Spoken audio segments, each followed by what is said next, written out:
पहले के कानून में क्या हुआ करता था, अगर पत्नी थाने में एफआईआर या कोर्ट के अंदर जा कर के झूठा केस भी दर्ज करवाती थी और वह पति के घर में रहने का अधिकार लेना चाहती है, अपने सास ससुर के घर में रहने का अधिकार मांगती है, तो उसको अधिकार मिल जाया करता था। यानी कि झूठे केस दर्ज करवा करके भी वह पत्नी पति के घर में रह सकती थी, अपने सास ससुर के घर में रहने का अधिकार मांग सकती थी। पर अब ऐसा नहीं होगा, क्योंकि आपको पता है 1 जुलाई 2024 से पूरे देश में नया कानून लागू हो चुका है और पूरा कानून का सिस्टम ही बदल चुका है।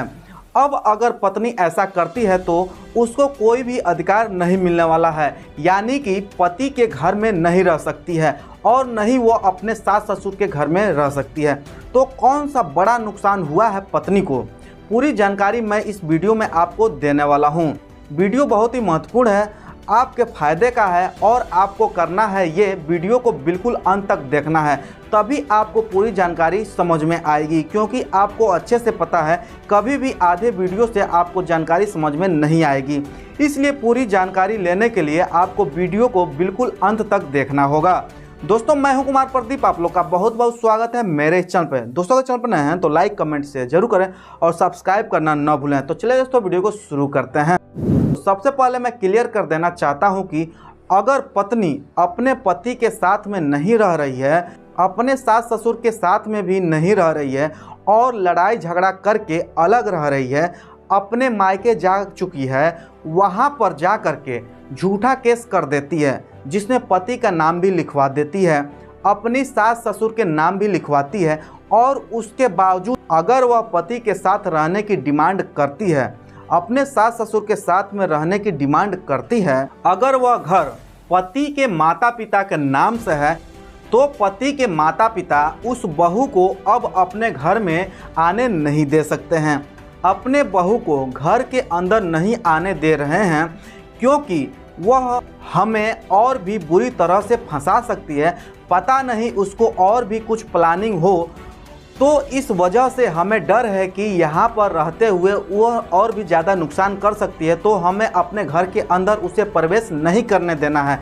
तो इसके लिए पति के माता पिता को करना बस ये है कि अगर वह सीनियर सिटीजन पर्सन है तो सीनियर सिटीजन एक्ट में उनका डीएम साहब को एक कंप्लेंट देनी होगी, यानी उनके ज़िले के जो डीएम साहब हैं उनको एक एप्लीकेशन लिखकर देना होगा कि हमारे बेटे की जो पत्नी है, यानी हमारी जो बहू है, इस तरीके से हमें पहले भी परेशान कर चुकी है, हमारे साथ में लड़ाई झगड़ा करके अपने मायके जा चुकी है, वहाँ पर जा कर के उसने हमारे ऊपर इस तरह कई केस डाल चुके हैं, उसके बावजूद भी हमारे घर के अंदर आना चाहती है, हमें परेशान करने का उसका और भी कोई इरादा हो सकता है और भी इसकी प्लानिंग हो सकती है, तो हमें डर है कि हमें नुकसान पहुंचा सकती है। इस वजह से हम उसको अपने घर में आने नहीं देना चाहते हैं। तो यहाँ पर डीएम साहब के द्वारा जांच की जाएगी और उस बहू को इस तरीके से आने से रोक सकते हैं।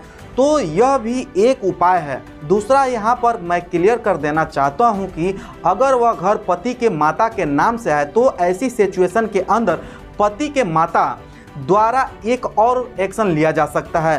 पति की माता जो हैं उनके द्वारा डीवी एक्ट का केस भी फाइल किया जा सकता है, उनकी घरेलू हिंसा का केस भी फाइल कर सकती हैं। जैसा कि आपको पता ही है, घरेलू हिंसा जो केस है वह कोई भी महिला फाइल कर सकती है, जिसके साथ में भी डोमेस्टिक वायलेंस होता है। यहाँ पर अगर उसने घरेलू हिंसा की है और उनके नाम से अगर वह घर है और उस बेटे की पत्नी यानी बहू को अगर वह नहीं आने देना चाहती हैं अपने घर के अंदर, तो डोमेस्टिक वायलेंस डाल करके भी उस बहू को आने से घर में रोका जा सकता है।